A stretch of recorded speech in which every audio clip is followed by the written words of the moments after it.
सो hello friends, SK career academy में आपका स्वागत है। आज हम पढ़ेंगे क्लास 10th की फिजिक्स। इसमें आज पढ़ेंगे हम अवतल दर्पण के किरण आरेख बनाने के कुछ नियम। मतलब अवतल दर्पण के बारे में पढ़ेंगे, उसके किरण आरेख किस प्रकार बनाए जाते हैं उसके बारे में जानेंगे। क्लियर है? तो आइए देखते हैं इसका सबसे पहला नियम ये है कि वस्तु हमेशा लेफ्ट हैंड की तरफ होगी। अगर हमारा दर्पण इधर रखा हुआ है तो वस्तु हमेशा हमें इधर रखनी है, चाहे वो उत्तल दर्पण हो या अवतल दर्पण हो, वस्तु हमेशा लेफ्ट हैंड की तरफ होगी, मतलब इधर की तरफ। क्लियर है? अब देखेंगे इसका पहला नियम। दर्पण के मुख्य अक्ष के समांतर प्रकाश किरण परावर्तन के पश्चात अवतल दर्पण के मुख्य फोकस से होकर गुजर जाएगी।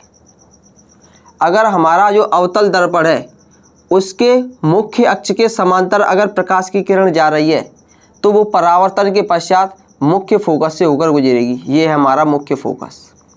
एक बार फिर से समझेंगे। अगर हमारे पास अवतल दर्पण है, मुख्य अक्ष के समांतर कोई प्रकाश की किरण आ रही है तो परावर्तन के पश्चात वो मुख्य फोकस से होकर गुजरेगी। पहला पॉइंट। दूसरा पॉइंट है, अवतल दर्पण के मुख्य फोकस से गुजरने वाली प्रकाश की किरण, अवतल दर्पण के मुख्य फोकस से गुजरने वाली प्रकाश की किरण, ये मुख्य फोकस है, इससे गुजरने वाली प्रकाश की किरण परावर्तन के पश्चात मुख्य अक्ष के समांतर होकर गुजरेगी। क्लियर है?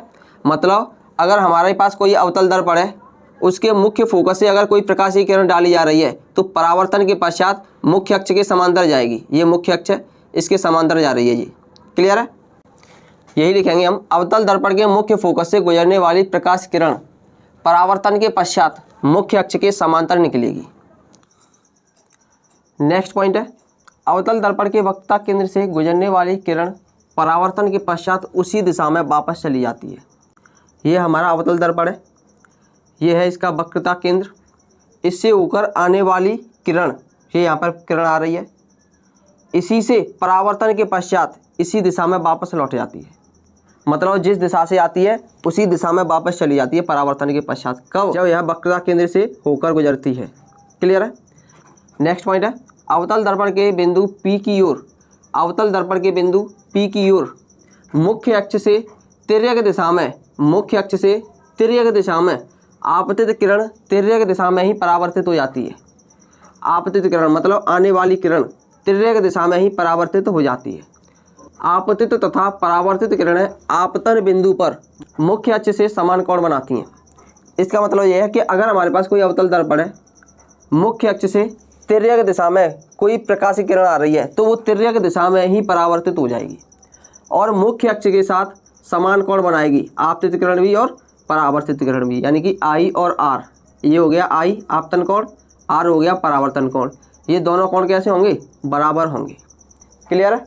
एक बार फिर से देखेंगे।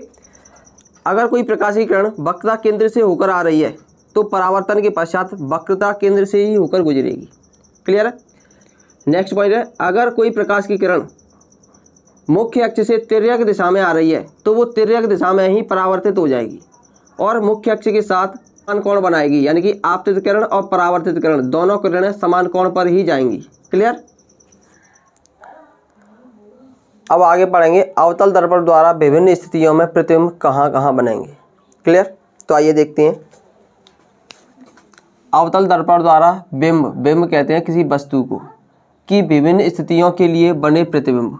मतलब अवतल दर्पण द्वारा वस्तु की विभिन्न स्थितियों पर बने प्रतिबिंब क्या है, इसके लिए हमने एक सारणी बनाई है, तो इसको समझेंगे। सबसे पहले ये लिखा है हमारा बिंब की स्थिति, मतलब वस्तु की स्थिति। ये प्रतिबिंब की स्थिति, प्रतिबिंब का आकार और प्रतिबिंब की प्रकृति।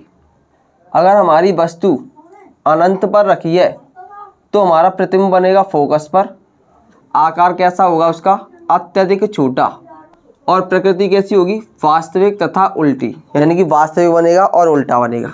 मान के चलेंगे हमारी वस्तु कहाँ पर रखी है? अनंत पर रखी है, मतलब अनंत से प्रकाश की किरण आएगी और फोकस से होकर गुजर जाएगी।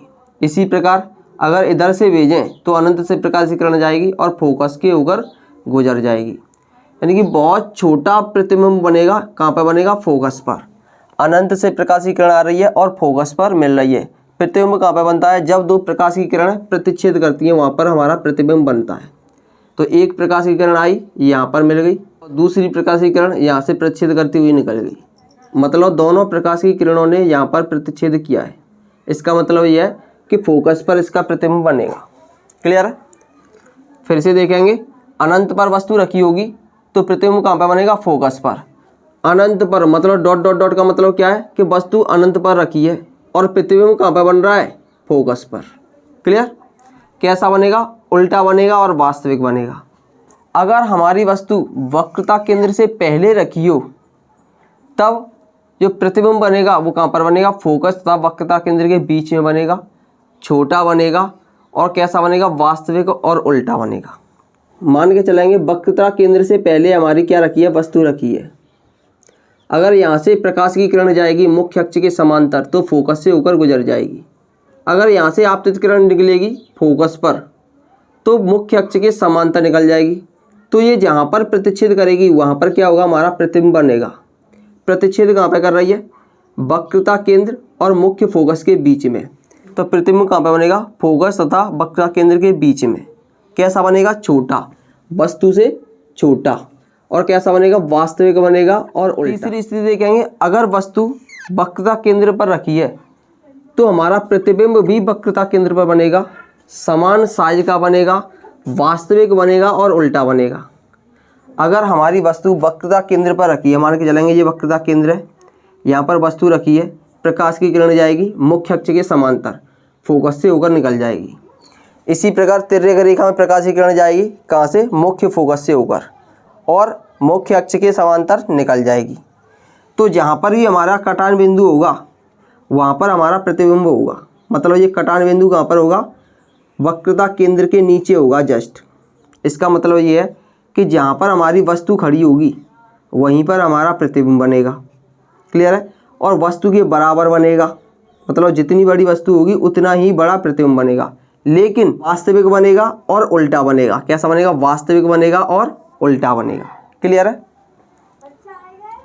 नेक्स्ट देखेंगे, अगर वस्तु वक्रता केंद्र और फोकस के बीच में रखी हो तो अगर वस्तु वक्रता केंद्र और फोकस के बीच में रखी हो, यहाँ पे ये वक्रता केंद्र है, ये फोकस है, इसके बीच में रखी है यहाँ पर, तो प्रतिबिंब कहाँ पर बनेगा? तो इस स्थिति में प्रतिबिंब बनेगा वक्रता केंद्र से पहले। वक्रता केंद्र कहाँ पर है? यहाँ पर, तो उससे पहले ही बन जाएगा यहाँ पे। क्लियर? कैसा बनेगा? बड़ा बनेगा, मतलब वस्तु से बड़ा बनेगा और वास्तविक उल्टा बनेगा, वास्तविक बनेगा और उल्टा बनेगा।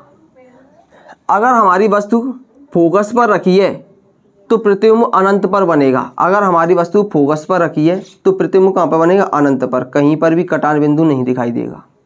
अत्यधिक बड़ा बनेगा, वास्तविक बनेगा और उल्टा बनेगा। क्लियर है? अगर वस्तु ध्रुव तथा फोकस के बीच में रखी हो, अगर वस्तु ध्रुव तथा फोकस के बीच में रखी हो तो दर्पण के पीछे बनेगा हमारा प्रतिबिंब। दर्पण के पीछे बनेगा प्रतिबिंब। कैसा बनेगा? सीधा बनेगा और वस्तु से बहुत बड़ा बनेगा, वस्तु से बहुत बड़ा, आभासी और सीधा बनेगा। क्लियर है? अब इसे याद करने के लिए शॉर्ट ट्रिक क्या है? सबसे पहले देखेंगे, वस्तु अनंत पर रखी है और प्रतिबिंब कहाँ पर बन रहा है? फोकस पर। अत्यधिक छोटा बनेगा, फिर छोटा बनेगा, फिर समान आकार का, फिर बड़ा, फिर उससे बड़ा, फिर उससे बड़ा। प्रतिबिंब की प्रकृति देखेंगे तो वास्तविक और उल्टा, वास्तविक उल्टा, वास्तविक उल्टा, वास्तविक उल्टा, वास्तविक उल्टा, मतलब प्रत्येक स्थिति में वास्तविक उल्टा है, लेकिन आखिरी स्थिति कैसी है? आभासी और सीधा। क्लियर है? ठीक है। अगर वस्तु अनंत पर रखी है तो प्रतिबिंब कहाँ पर बनेगा? फोकस पर। अगर वस्तु फोकस पर रखी है तो प्रतिबिंब कहाँ बनेगा? अनंत पर। क्लियर है? अगर वस्तु वक्रता केंद्र से पहले रखी है तो प्रतिबिंब कहाँ पर बनेगा? फोकस और वक्रता केंद्र के बीच में। अगर वस्तु फोकस और वक्रता केंद्र के बीच में रखी है तो प्रतिबिंब बनेगा वक्रता केंद्र पर, मतलब उल्टा है। अगर वस्तु सी पर रखी है तो एफ और सी के बीच में बनेगा। अगर एफ और सी के बीच में रखी है तो प्रतिबिंब कहाँ पर बनेगा? सी पर। अगर वस्तु सी पर रखी है तो प्रतिबिंब भी वक्रता केंद्र यानी कि सी पर ही बनेगा, समान आकार का बनेगा। क्लियर है? इसका मतलब है अगर वस्तु अनंत पर रखी है तो फोकस पर बनेगा, फोकस पर रखी है तो अनंत पर बनेगा। वक्र का केंद्र पर रखी है तो F और C के बीच में बनेगा। अगर F और C पर रखी है तो वक्र का केंद्र पर बनेगा, और C पर रखी है तो C पर ही बनेगा। क्लियर है। सबसे पहले तो बहुत छोटा बनेगा, फिर छोटा बनेगा, समान साइज का बनेगा, फिर उससे बड़ा बनेगा, फिर बहुत बड़ा बनेगा, फिर सबसे ज़्यादा बड़ा बनेगा। क्लियर। और पांचों स्थिति में कैसा बनेगा, वास्तविक और उल्टा। और यहाँ पर लास्ट वाली स्थिति हो जाती है आभासी और सीधा। क्लियर है। आगे पढ़ेंगे इसमें अवतल दर्पणों के उपयोग। तो आइए देखते हैं अवतल दर्पण किस किस में उपयोग किए जाते हैं।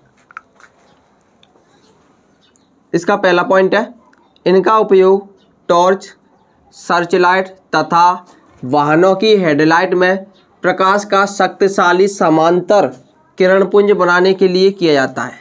मतलब टॉर्च में किया जाता है, सर्च लाइट में किया जाता है तथा वाहनों की हेडलाइट में भी किया जाता है।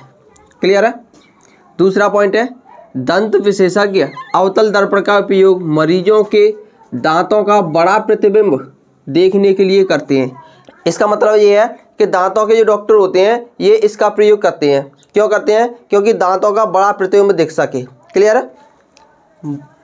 नेक्स्ट पॉइंट है, चेहरे का बड़ा प्रतिबिंब देखने के लिए शेविंग दर्पण के रूप में उपयोग किया जाता है। इसका मतलब यह है कि जब हम शेविंग करते हैं तो उसके लिए भी हम अवतल दर्पण का उपयोग करते हैं। क्लियर। नेक्स्ट है, सौर भट्टियों में प्रकाश को केंद्रित करने के लिए, मतलब जो सौर भट्टियाँ होती हैं उनमें प्रकाश को केंद्रित करने के लिए इस दर्पण का उपयोग किया जाता है। क्लियर है।